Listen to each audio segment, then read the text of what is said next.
Pessoal, o caso da ordem de prisão ao militar israelense no Brasil continua dando graves repercussões. Para quem não acompanhou aí, né, um congressista israelense chegou a fazer ameaças ao Brasil, porque o Brasil queria expedir ou chegou a expedir uma ordem de prisão contra o militar israelense. E isso criou um conflito internacional grave. O Bolsonaro se manifestou sobre esse caso e a gente vai expor tudo isso aqui para vocês, beleza? Então não esqueça de se inscrever no canal, curtir, compartilhar. Muito obrigado por estar aqui com a gente, tá bom? Bora começar de matéria que eu sei que você está aqui por isso. Pessoal, esse aí da foto é um parlamentar israelense, Dan Luz, né? Depois que o Yuval Vagani, que é um soldado israelense que está lutando lá na faixa de Gaza, teve uma ordem de prisão decretada por uma juíza aqui no Brasil, porque esse soldado estava de férias aqui no Brasil. Ele proferiu graves ataques, falando que o Brasil está apoiando grupos de terror. Essa foto aí é do Yuval Vagani, tá? Tem 21 anos, ele veio para passar férias no Brasil. E aí a juíza, né, depois de uma ação de um grupo árabe-palestino, uma associação que entrou com uma ação pedindo a investigação e a prisão, foi instaurada uma investigação pela Polícia Federal sob ordem da juíza. Ele acabou fugindo do Brasil, inclusive essa mesma instituição palestina acusa que Israel, né, violou a soberania do Brasil ao dar fuga para esse soldado israelense. Mas a coisa ficou mais grave, até o Bolsonaro se manifestou sobre esse caso, mostrando aqui uma clara divisão de que a direita apoia o povo de Israel, enquanto que a esquerda apoia, né, a luta do grupo Hamas e a luta do povo palestino. O Bolsonaro disse que receberia o soldado israelense no Planalto com honras, enquanto grupos de esquerda atacam Israel, dizendo que Israel pratica, né, atos de genocídio lá na faixa de Gaza. Em uma das suas redes sociais, o Bolsonaro escreveu o seguinte: esse ataque a Israel, país irmão, bem demonstra que Lula da Silva, que nada fez para sanar essa injustiça, sempre esteve ao lado de ditadores e terror de todo o mundo, escreveu Bolsonaro. E aí relembra, né, que o caso foi revelado pelo Metrópolis, onde a juíza Raquel Soares, da seção judiciária do DF, né, do próprio Distrito Federal, autorizou que a Polícia Federal investigasse os soldados israelenses por crimes de guerra praticados na faixa de Gaza. Muito se questionou sobre a autonomia ou sobre a competência dessa juíza para investigar, mas assim, pela lei brasileira, que aceita, né, tratados e convenções internacionais sobre direitos humanos, essa ordem de investigação, essa possível determinação até de prisão poderia acontecer pelo princípio, né, da competência universal. Então isso poderia acontecer, mas politicamente falando, isso é um conflito muito grande, gerou um atrito, tanto é que várias pessoas se manifestaram. Um deles, como eu disse, foi o parlamentar israelense, que disse o seguinte: matéria do jornal Metrópolis, citando a fonte: parlamentar de Israel ameaça Brasil após soldado ser alvo da justiça. Após militar israelense ser alvo da justiça no Brasil, parlamentar afirmou que Israel não ficará de braços cruzados. Um parlamentar israelense fez ameaças contra o Brasil e chamou o país de patrocinador do terror. Após soldados das Forças de Defesa de Israel, que é a FDI, ser alvo da justiça brasileira, a declaração foi publicada por Dan Luz, né, que eu já mostrei a foto para vocês. Hoje ainda ele já fez essas declarações. Ele falou o seguinte, abre aspas: Israel não ficará de braços cruzados diante da perseguição de seus soldados. E se o Brasil não corrigir seus hábitos, pagará um preço. E aí fica a ameaça, né? A Embaixada de Israel também se pronunciou sobre essa ação contra um soldado, né? Esse soldado, lembrando a vocês que ele estava de férias no Brasil, não era nenhuma missão, ele estava como um civil, né? E essa ação aconteceu contra ele. E aí a embaixada disse o seguinte: a Embaixada de Israel em Brasília se manifestou nesse domingo sobre a determinação da Justiça Federal para a Polícia Federal investigar um soldado de Israel em férias no Brasil, que teria cometido crimes de guerra na faixa de Gaza durante o enfrentamento israelense ao Hamas. O militar foi alertado pelo governo de seu país e deixou o Brasil. Então, foi o próprio governo, né, israelense que alertou sobre o que estaria acontecendo aqui no Brasil, que poderia ter essa ordem de prisão, e aí é onde esses grupos de esquerda falam que houve uma ameaça, né, à soberania do Brasil, um desrespeito. De forma alguma, né? De forma alguma. Ele é um cidadão israelense, então não há por que falar que houve uma violação da soberania. A representação de Israel argumentou que o país está exercendo seu direito à autodefesa após o massacre brutal que foi cometido por aquele grupo, Hamas, em 7 de outubro de 2023, o que todas as operações militares em Gaza são conduzidas em total conformidade com o direito internacional, ou seja, fez aí a defesa, né, dos seus soldados. Né? Mais justo não poderia ser a ação de Israel, né, a argumentação de Israel em defesa, inclusive, aqui do seu soldado.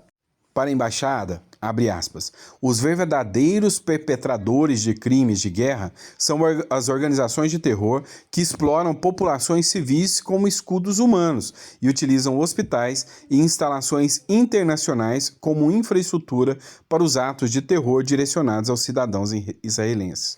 E aí a gente precisa lembrar algumas coisas. O primeiro ponto, não foi o governo Lula, embora o governo Lula já demonstrou claramente que está contra Israel. Não foi o governo Lula, foi uma decisão da justiça, de uma juíza. Mas nesse mesmo dia, né, o grupo Jamais lá apresentou também, né, uma foto de uma das reféns israelenses que estão até hoje, né, no poder desses grupos de terror. Então, assim, mostrou muito bem, né, a diferença entre direita e esquerda, de que lado a direita está, de que lado a esquerda está nessa situação toda. E esse caso hoje tomou conta das redes sociais, né? O constitucionalista André Marsiglia, por exemplo, escreveu o seguinte: enquanto o Judiciário, Ministério Público e Polícia Federal faziam buscas para prender um soldado de Israel que estava no país, um traficante, com a maior tranquilidade do mundo, executava um jovem que pisou no seu pé. Literalmente, não somos um país sério. Pois é, esse caso que o André Marsiglia está falando deveria estar em todos os noticiários, chocando, né, o Brasil inteiro, mas não está. O Brasil já se acomodou com as barbáries. Olha só esse caso. Esse rapaz jovem que vocês estão vendo aí, cheio de vida, né? Ou melhor, teria uma vida pela frente. Ele foi baleado na cabeça depois de ter pisado, sem querer, no pé de um traficante durante a noite de Réveillon.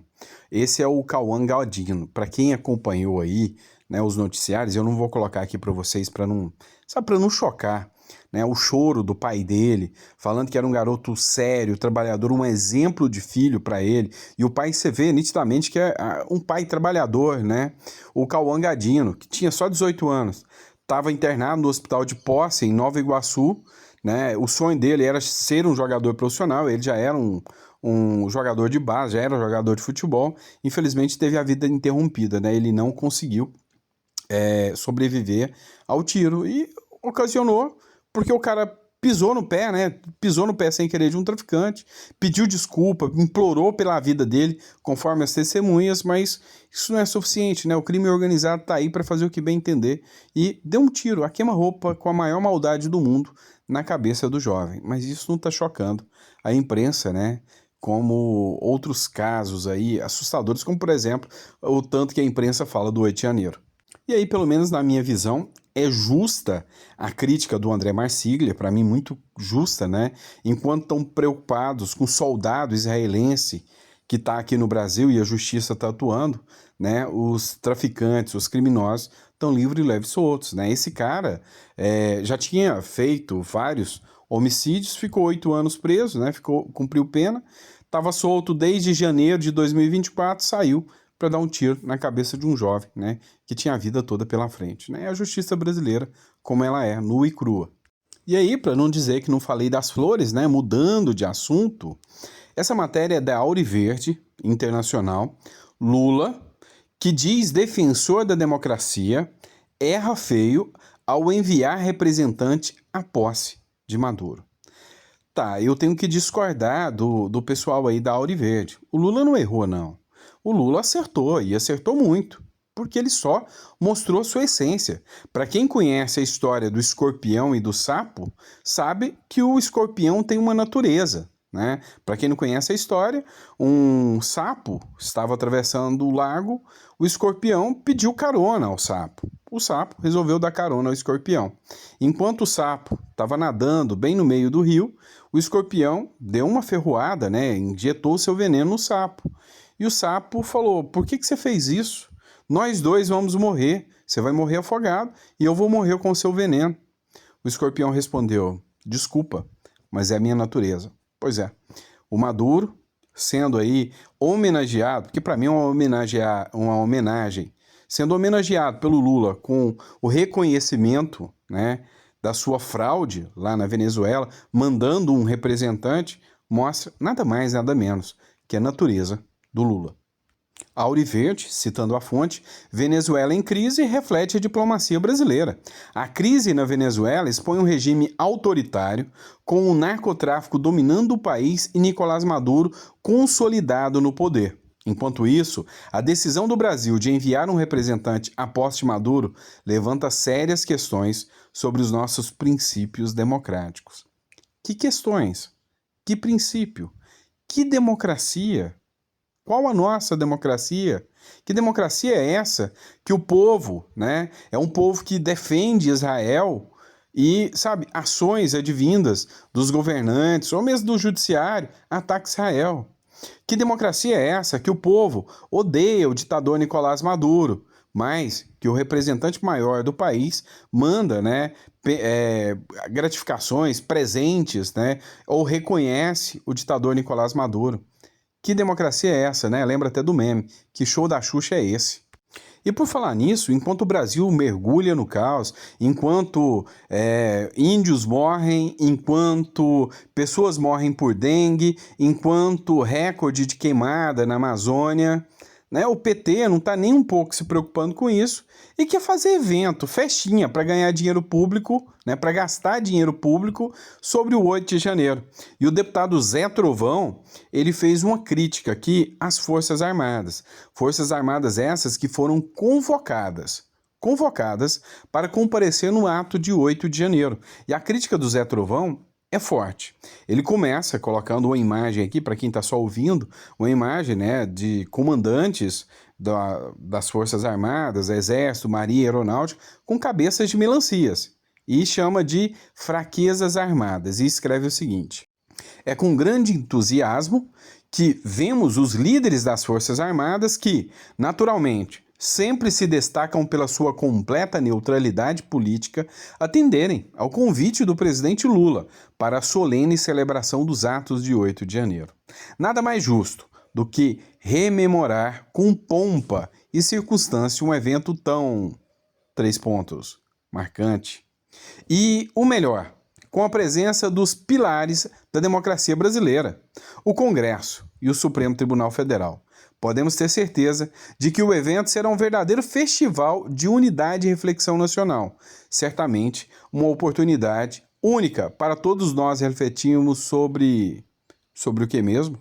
Pois é, contém ironia, né? É óbvio, né, que é uma ação totalmente esdrúxula, né? Esse evento do 8 de janeiro, com as arbitrariedades que estão acontecendo, né, com tudo isso que está acontecendo, é um evento deplorável da história brasileira que deveria ser esquecido. Isso sim, mas o governo Lula, com todas as lacunas que ficou durante a investigação do 8 de janeiro, com todas as perguntas sem resposta, né, que a população ficou observando atônita, a câmeras que sumiram, a comandantes, a ministros, generais que estavam lá dentro, a mídia fazendo pose para foto, pedindo pose para foto para aquele evento e, sabe, condenações esdrúxulas, totalmente fora, né, da realidade, fora da proporcionalidade. O que a gente tem, né, é um verdadeiro surto psicótico, né, desse 8 de janeiro que deveria ser esquecido e não lembrado. Mas só é lembrado porque dá poder para eles. Mas bora falar do embaixador, né, bebê? Pois é, vocês viram que um jornalista da Globo, o Demetrio, para mim até um dos mais sensatos lá da Globo News, né, embora das suas vaciladas também, tirou onda falando que quem é Gustavo Lima, né? O Gustavo Lima respondeu. Matéria do Metrópolis, Gustavo Lima detona jornalista da Globo que disse não o conhecer. Pois é, a resposta veio à altura e bem dada. O Demetrio Magnoli ironizou, né? Quem é Gustavo Lima? E aí, eu te digo, Gustavo Lima é um dos maiores artistas do Brasil. A treta começou quando o Demetrio Magnoli foi chamado a comentar a intenção de Gustavo Lima se candidatar à presidência da República. A notícia foi revelada em primeira mão pelo Metrópole na coluna Grande Angular. O jornalista então afirmou: quem é Gustavo Lima? Nos stories, Gustavo Lima decidiu rebater o comentário. Alguém conta pra ele, escreveu, abre aspas, eu sou o povo, sou o cidadão, pagador de impostos, que sustenta toda essa máquina chamada Brasil, completou o artista. Inclusive, os gordos salários dos jornalistas da Rede Globo, que recebem uma bolada de dinheiro público em forma de patrocínio, né, em forma de publicidade. Mas aí, os petistas resolveram ironizar. Petistas despreocupados com a candidatura de Gustavo Lima. Até parece que eles estão despreocupados, né? Na visão dos petistas, o Gustavo Lima mais atrapalha o Bolsonaro do que ameaça o Lula. Sei não, viu? Estão querendo deixar o Bolsonaro inelegível.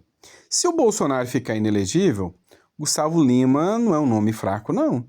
Eu vi gente como o Nicolas Ferreira empolgado com a candidatura do Gustavo Lima, como o Pablo Marçal. Eu vi muita gente que está aí torcendo o nariz porque é Bolsonaro até o final. Mas e lá na frente, sem Bolsonaro, contra o Lula? Pois é. Matéria do Metrópolis, citando a fonte, a possível candidatura do cantor Gustavo Lima à presidência da República em 2026, revelada pelo Metrópolis na coluna Grande Angular na quinta-feira, não preocupou os caciques do PT, nem os aliados do Lula. Segundo os petistas, ouvidos pela coluna, a avaliação é de que quem deve se preocupar no momento com a chance do sertanejo se candidatar é o ex-presidente Jair Bolsonaro, que ainda alimenta a esperança de ser candidato no pleito. Pois é. A grande verdade é a seguinte, eu acho, essa é a minha visão, que terão nomes da direita e um não atrapalha o outro, tá? Um não atrapalha o outro, desde que tenham consciência e plena consciência que um ou outro vai acabar indo para o segundo turno. O Lula jamais conseguirá votos suficientes para ganhar uma eleição no primeiro turno. Em eleições justas e limpas, jamais. Agora o ponto é, alguém vai para o segundo turno. Se o Bolsonaro se candidatar, a minha opinião é que todos os outros já abram mão, né? E já apoiem logo o Bolsonaro, porque o Bolsonaro é o mais forte, não tem quem tem força para disputar com o Bolsonaro pela direita. Se o Bolsonaro se tornar elegível novamente, aí eu advogo, né, abertamente que todo mundo, né, coloque as barbinhas de molho, vai apoiar o Bolsonaro e parte para cima do Lula. Isso é fato. Agora, e com o Bolsonaro inelegível? Aí é que o jogo fica, né, indeciso. Aí é que vários nomes, ninguém sabe quem vai despontar. Pode surgir uma surpresa ainda.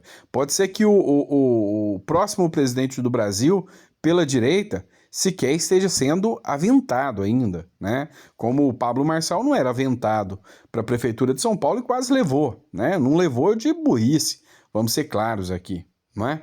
E você, qual a sua opinião sobre isso? Coloca no comentário que eu quero saber, tá bom, pessoal? E é isso, pessoal. Ó, obrigado, muito obrigado por quem acompanhou aí nosso editorial. De domingo a gente vai fazendo de acordo com o que dá, tá? Às vezes a gente não aparece, às vezes só usa pelo celular mesmo, mas enfim. O que eu não quero é deixar vocês sem informação, sem trazer conteúdo para vocês, tá bom? Daqui a pouquinho eu trago mais um conteúdo para vocês. Um grande abraço e até o próximo editorial. Ah, lembrando que todos os conteúdos hoje foram desmonetizados. Quando você fala a palavra Israel, né? Parece que o sistema não gosta, tá? Só para deixar claro para vocês. Grande abraço, fica com Deus e até o próximo editorial.